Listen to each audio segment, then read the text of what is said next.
tolong jelaskan tafsir dari potongan ayat ini. Wa kullum fi falaki yasbahun.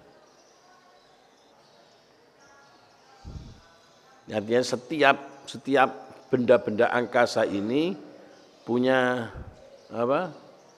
Orbit masing-masing. Punya lintasan masing-masing tertib, tidak saling bertabrakan. Dia punya apa namanya itu? Hah? Apa istilah lagi itu? Orbit ya. Punya lintasan masing-masing. Kemudian ini antiknya Al-Quran. Antiknya. Kalau kullun fi falakin, itu sama tulis. Bisa nulis yang gede. Kullun fi falakin. Itu ditulis kaf, ya, lam, kemudian fa, ya, kaf, lam, fa, ya. Kemudian fa, lam, kaf. Bisa nggak bayang no? Kalau ditulis kan ya, kullun kaf, lam, fi, kaf, lam, fa, ya. Dan falakin, fa, lam, kaf. Loh, John, kan iso urut. Kaf sama-sama di pinggir dengan kaf. Kemudian lam sama dengan lam di bagiannya ada fa dengan fa, ya di tengah. Nah itu kan itu sudah menunjukkan itu ada orbit. Loh, kok Quran iso enggak kira-kira ngono iku? Kalau sampean mau menulis itu ya bisa di tengah. Ya seakan dengan ya ini semua itu berputar, kaf dengan ketemu dengan kaf di luar. Kemudian apa? Lam di lintasan berikutnya. Juga lam ketemu lam. Yang paling dalam apa? Kok bukan fa ketemu fa, baru dengannya ada huruf ya ini. Jadi itu luar biasa. Itu menerangkan itu dan itu urutnya harus diterangkan seperti itu. Dan kita tidak akan mungkin kita temukan. Termasuk di antara keajaiban Al-Quran. Yang kemarin saya berjanji itu menunjukkan itu. Jadi pertama di surat Al-Muddathir. Kan di apa? Di akhir surat Syura, akhir surat Fussilat, Allah dawuh,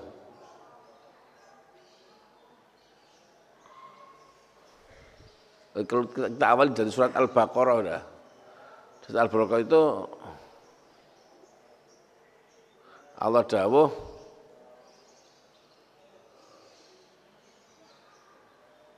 dzalikal kitabu la raiba fihi hudal lil muttaqin. Itulah kitab Al-Qur'an yang tidak ada keraguan di dalamnya sebagai petunjuk bagi orang-orang yang bertakwa. Kenapa si Quran disifati dengan la raiba fihi? Bukan sifat yang lain, bukan dzalikal kitabul aziz, dzalikal kitabul karim, tapi disifati dzalikal kitabu la raiba fihi. Itulah kitab kan yang tidak ada keraguan di dalamnya sebagai petunjuk bagi orang yang bertakwa. Artinya apa? Sebagai petunjuk itu harus sifatnya jelas, tegas, enggak boleh ada keraguan. Jadi petunjuk, ana wong takon, mana kebutuhan putih, mlaku ngalor terus, ana masjid tabrakan iku. Iku namanya tegas, dan enggak. Lek sampean ditakoni wong, oh mungkin ya orang sudah enggak percaya lagi. Jadi petunjuk sifatnya harus pasti, tegas dan tidak boleh ada keraguan. Itu petunjuk seperti itu. Dan bagaimana Al-Quran bisa menjadi tidak ada keraguan dalam Al-Quran? Itu di akhir surat Fussilat Allah dawuh, sanurihim ayatina fil afaqi wa fi anfusihim hatta yatabayyana lahum annahul haq. Jadi Allah menantang, akan saya tampakkan kepada mereka kebenaran ayat-ayat kami fil afaki di seluruh penjuru ini wa fi dan di mereka sampai tampak jelas bagi mereka bahwasanya Al-Qur'an adalah perkara yang hak. Nanti enggak lama sudah Al-Qur'an pertama terbukti. Terbukti apa? Ketika dalam surat Muddatsir menceritakan orang namanya Al-Walid ibnil Mughirah, innahu kana li ayatina anida saurhiquhu sa'uda. Yang Al-Walid ini dikasih Allah kekayaan yang luar biasa, anak-anak yang sangat banyak kekayaan itu. Dan ketika turun awal surat Al-Mu'min atau Al-Ghafir, Hamim tanzilul kitabi minallahil azizil alim ghafiriz dzambi wa qabilit taubi syadidil iqabi dzil taul la ilaha illa huwa ilaihil masir. Pas turun ayat itu oleh Nabi dibaca di sekitar Ka'bah. Nah, Al-Walid ini mencuri dengar.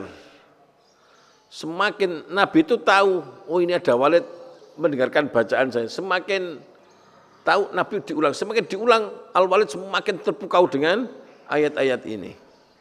Sampai dia mengatakan, baru saja saya dengarkan kalam yang ini enggak pernah kalam dulu, sekarang kalam seindah ini tidak ada. Dan tidak mungkin kalam ini buatan manusia. Kan sudah beriman kan, hampir beriman. Maka Abu Jahal dengar cerita itu, ditekani sama Abu Jahal. Abu Jahal datang dengan gaya apa? Melas, dengan susah. Kenapa kamu susah, wahai anak pamanku? Abu Jahal. Bagaimana saya tidak susah, kata Abu Jahal. Saya dengarkan katanya orang-orang Arab mau urunan ngingoni kamu tiap bulan. Dipancing keluar sombongnya siapa? Abu Jahal pintar. Jenenge Abu Jahal. Jadi kalau sampai Walid masuk Islam ya bahaya, ini semua orang akan, ini seorang tokoh semua orang hormat kepada Al-Walid ini. Nah, dipancing keluar sombongnya, maka marah Al-Walid ini, dengan itu dia enggak jadi beriman. Dengan innahu fakkara wa qaddara faqudira thumma abasa basar thumma adbara sabir faqala in hadza illa sayyidun nadaqul bashar. Pikir-pikir dia ngomong apa? Faqala in hadza illa sihr. Tidaklah Quran kecuali sihir yang memperdaya, dan tidaklah Quran kecuali ucapan dari seorang anak manusia. Kesimpulannya Allah itu ngomong seperti itu. Maka Allah dawuh sauslihi saqar. Maka dia akan saya masukkan ke dalam neraka Saqar. Kemudian ila akhirih. Dan Allah mensifati neraka Saqar alaiha tis'ata asyar. Di atas neraka Saqar ada 19 malaikat. Nah ini yang kok 19? Maka Allah dawuh dalam ayat berikutnya, wa ma ja'alna iddatahum illa fitnatan lil ladzina kafaru. Tidaklah saya jadikan bilangan 19 kecuali untuk fitnah bagi orang-orang kafir. Orang kafir semakin mentertawakan Al-Qur'an. Loh enggak cukup malaikat siji. Kenapa sampai 19 malaikat? Apa mereka sampai itu? Sampai ada orang yang kuat. Nanti saya kuat, saya bisa diserot. Malaikat yang 19 akan saya lemparkan ke dalam neraka jahanam karena mereka itu. Itu illa fitnatal lil ladzina kafaru. Kemudian liyastayqinal ladzina utul kitab. Agar orang-orang kitab mencari keyakinan dengan Al-Qur'an. Wa yazdadal ladzina amanu imana. Dan orang-orang yang beriman menjadi bertambah imannya. Wala yartabal ladzina utul kitab dan orang-orang yang ahlul kitab dan beriman tidak menjadi ragu lagi dengan Al-Qur'an ini. Wala yartabal ladzina utul kitaba wal mu'minun. Loh, dari mana dengan angka 19 ini kok orang-orang ahlul kitab bisa mencari keyakinan? Orang iman bertambah keimanannya. Orang ahlul kitab dan orang beriman menjadi hilang keraguan-raguannya mengenai Al-Qur'an. Ya, ternyata itu ditemukan dalam ayat pertama tertulis dalam Al-Qur'an, Bismillahirrahmanirrahim. Hurufnya ada berapa? 19. Itu yang antik. Kalau nulis bismi, saya di surat Iqra bismi rabbika, ada ba, ada hamzah wasolnya kan? Tapi di bismillah enggak ada hamzah wasolnya. Ada hamzah wasolnya kan jadi 20 hurufnya. Penulisan Al-Quran itu tauqifi, ajar langsung dari Allah dan dari Rasul. Iqra bismi rabbi, ada ba, ada alif. Salismu, ada ismu. Tapi yang di bismillah itu ba langsung sin, enggak ada hamzah wasolnya. Nanti ada simun simatun ismun samaun kadza suma, seperti itu. Redaksinya apa? Ismun itu macam-macam. Nah, kemudian itu hurufnya 19. Tuh, ada orang itu yang sempat ngitung itu. Jadi ba itu semua di Quran dihitung semua ba, itu kalimat ba. Semua ba dalam Al-Quran itu bisa dibagi dengan angka 19. Lafadz ismun di Quran Al-Biro 57 bisa dibagi dengan angka 19. Angka 19 itu bukan angka yang apa? Bukan angka yang umum seperti 5, 10, 20 itu kan itu apa? Angka-angka yang umum biasa. Kelipatannya kan enak. Ini 19 kan bukan angka yang. Kemudian lafadz Allah dihitung semua lafadz Allah itu bisa dibagi dengan angka 19. Lafadz Ar-Rahman 57, Ar-Rahim 114, masing-masing bisa dibagi dengan angka. Nabi gak punya komputer, apa mungkin itu buatan Nabi Muhammad. Masih sama di komputer iso nggak kira-kira seperti itu, bisa pas-pas semua itu. Kemudian jumlah surat dalam Al-Quran berapa? 114, juga bisa dibagi dengan angka 19. Nah, yang antik itu jumlah Bismillahirrahmanirrahim dalam Al-Quran berapa? Jumlah surat dalam Al-Quran 114. Surat Baro'ah kan nggak boleh baca Bismillah. Tinggal berapa Bismillahnya? Ternyata yang hilang di surat Baro'ah itu ditukar di surat An-Naml, ada 2 Bismillahirrahmanirrahim. Kata Ustaz Tamim, innahu min Sulaimana wa innahu bismillahirrahmanirrahim. Jadi jumlahnya Bismillahirrahmanirrahim tetap jumlahnya berapa? 114. Bisa dibagi dengan angka 19. Yaitu dari situ sudah apa? Orang akan mengatakan subhanallah, tidak mungkin Quran ini buatan manusia. Itu sebenarnya wahyu dari Allah. Itu pertama, terbukti terus. Kemudian pada tahapan berikutnya, ketika seorang peneliti namanya Maurice Bucaille itu temukan jasadnya Fir'aun. Jasadnya Fir'aun ditemukan di mana? Di Mesir, di Bahrul Ahmar, laut antara Mesir dan Jeddah itu. Temukan jasadnya Fir'aun. Kemudian disimpan dalam museum. Dan di Quran ada firman Allah menceritakan Fir'aun ini, Fir'aun itu mau mati al-ana. Ya? Hatta idza adrakahul gharq qala amantu annahu la ilaha illa alladhi amanat bi banu Israila wa ana minal muslimin. Fir'aun pas ketika sudah mau mati, dia sudah sangat percaya pada Tuhannya Musa dan Tuhannya Harun. Tapi Allah dawuh al-ana wa qad asaita qablu wa kunta minal mufsidin. Kasep kan ngomong iman itu. Kemarin kamu sudah tidak mau, kamu sudah membuat kerusakan di bumi ini. Maka Allah dawuh fal yauma nunajjika bi badanika litakuna liman khalfaka ayah. Maka pada hari ini saya selamatkan badan kamu tidak hancur untuk menjadi tanda bagi orang-orang yang sesudah kamu. Nanya di Mesir, lo kok tahu Muhammad? Kalau apa jasadnya Fir'aun itu ada, Muhammad gak pernah datang ke Mesir, Nabi Muhammad. Tapi di ayat itu kok tahu kalau apa ini jasadnya Fir'aun itu masih ada. Dan itu secara geologi itu ya umurnya persis dengan hilangnya.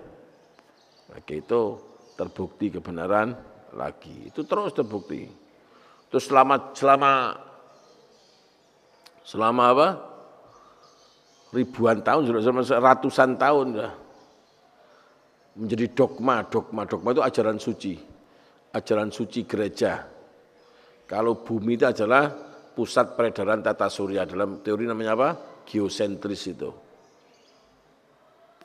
Ya sudah ketika terjadi zaman Renaissance dan humanisme, terjadi kebangkitan ilmu pengetahuan, ternyata salah. Yang betul itu adalah matahari yang menjadi pusat peredaran tata surya ini. Bukan bumi. Teorinya menjadi heliosentris. Di mana yang benar? Quran mengatakan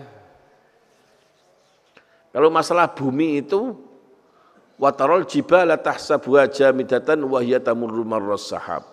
Kamu lihat gunung-gunung itu diam. Dan gunung itu berjalan marras sahab, dengan berjalan secara berputar. Kenapa? Buminya berputar, gunungnya jadi berputar itu. Kamu lihat diam, padahal itu bergerak. Watarol jibala tahsabuha jamidatan wa hiya tamurru marras sahab. Sementara bagaimana matahari? Allah dawuh wasyamsu tajri limustaqarril lah. Matahari hanya bergerak pada porosnya saja. Yang benar adalah bumi yang mengitari matahari. Bagaimana jadi bumi selain bergerak revolusi juga bergerak secara rotasi. Secara rotasi itu Allah dawuh yukawwirul laila 'alan nahari wa yukawwirun nahara 'alal lail. Kawwar diambil dari kata dasar kurrah. Kurrah itu artinya apa? Bola. Ono bola kotak.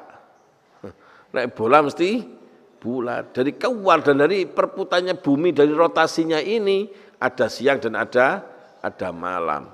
Loh, ini semua cocok dengan fakta keilmuan. Yang baru-baru terjadi apa? Seorang menemukan teori apa? Angkasa terus mengalami perluasan. Karena cepatnya gerakan benda angkasa, maka angkasa setiap saat mengalami perluasan. Al-Quran sudah dawuh. Dawuh itu, dawuhnya Al-Quran itu, was-samaa'a banainaha bi'aidin wa inna lamusi'un. Musi'un dari ausa'a yusi'u, meluaskan. Dari dulu orang menafsir lamusi'un ay lahafidhun. Sekarang ditemukan kenyataan, ternyata memang angkasa mengalami perluasan. Ini arti sebenarnya wala musi'un dalam arti yang sebenarnya. Terus mengalami Allah itu meluaskan angkasa ini. Langit terus diluaskan oleh Allah. Ada Allah dawuh wa ja'alna minal ma'i kulla syai'in hayy. Dan saya jadikan apa? Dari air semua yang hidup itu tercipta dari air. Itu pun fakta juga terbuktikan. Sampai kemudian apa? Baru-baru kita kenal namanya istilah global warming. Apa global warming itu? Pemanasan global. Kenapa? Kita sering tiap hari baca ayat alladzi ja'ala lakumul arda firasya was samaa'a binaa. Nek mikir awake dhewe mikirane jenenge gak pati sekolah. Bumi ndek isor, langit ndek dhukur ngono tok mikirane. Saya jadikan bumi sebagai hamparan, langit sebagai atap. Kita hanya melihat, oh saya nampak di bumi, saya menoleh di atas ada. Enggak seperti itu, enggak sederhana itu. Ya apa artinya? Alladzi ja'ala lakumul arda firasya. Bumi sebagai, Allah berikan pada bumi ini gaya namanya gravitasi. Gaya apa? Sehingga sembarang itu bisa jatuh ke bumi dan sudah bisa. Saya ingin masuk bumi bergerak, kita tetap tenang-tenang saja ini. Nah beda kalau orang ke selain bumi, ngawang di kono. Ya enggak? Tapi untuk bumi orang enggak ngawang, karena Allah berikan apa? Alladzi ja'ala lakumul arda firasya. Bumi sebagai hamparan apa? Allah berikan gaya gravitasi untuk bumi ini. Was-samaa'a binaa. Langit sebagai atap. Atap tujuannya apa? Melindungi. Kalau rumah nggak dikasih atap, ya sembarang melebur ke rumah itu. Maka untuk melindungi rumah itu dikasih atap. Maka bumi pun butuh lapisan atmosfer yang melindungi bumi ini. Atmosfer, kemudian apa? Apa yang ada 7 itu lapisan? Hidrosfer, litosfer, terus? Terakhir, dhofir. itu. Dan ada lagi dari atmosfer, ada lapisan ozon O3. Maka dengan lapisan itu, zat-zat kosmetik itu nggak bisa masuk yang berbahaya. Sing masuk ke bumi adalah zat yang bermanfaat, yang bahaya ditolak oleh lapisan-lapisan ini. Itu wasama'a bina'a. Makanya, kenapa jadi global warming itu, lapisan-lapisan sudah mulai rusak. Orang sudah merusak dengan apa? Pakai semprotan begitu. Itu bisa merusak lapisan, karena itu sudah rusak, maka terjadi pemanasan global itu. Pemanasan global nggak usah nunggu sekarang, Quran sudah lama sudah menyampaikan itu. Dan seterusnya, itu adalah fakta-fakta keilmuan Al-Quran. Makanya orang ngomong, apal Quran nggak bisa, nggak duwe ilmu, ya keliru. Aku apal Qurannya. Ternyata semua ilmu-ilmu itu semua, meskipun Al-Quran itu bukan buku ilmu pengetahuan. Soalnya baca geografi, coba buka Al-Quran nggak ketemu, men. Meskipun pada kenyataannya, pada faktanya itu Quran itu bukan pengetahuan, tapi kenyataannya semua pengetahuan ternyata itu selaras dengan apa yang bukan. Tapi wa ma yastal bahrani hadza 'adbun furatun sa'igun wa hadza milhun ujaj. Ada pertemuan samudra. Satu ini tawar, satu ini menjadi asin. Berapa pertemuan enggak bisa bercampur. Sampai kita buat doa Allahumma kama tujiru bainal bahrani antujirani nadzabin nar, seperti itu. Di kedalaman tertentu laut itu ada pertemuan di mana ada satu airnya asin, satu airnya, dan itu nggak bisa bercampur. Al-Quran wa ma yastawil bahrani hadza 'adbun furatun sa'igun syarabuhu wa hadza milhun ujaj, seperti itu. Di mana fakta yang semua fakta-fakta di alam ini ternyata adalah selalu bersumber dari Al-Quran. Ya, ini mengajarkan orang Islam itu harus pintar. Ya, dapatnya ini malah ingat kemarin itu. Itu diantaranya masih banyak. Tidak ada buku ya kena ini. Buku apa? Hubungan antara Al-Quran dan sains itu.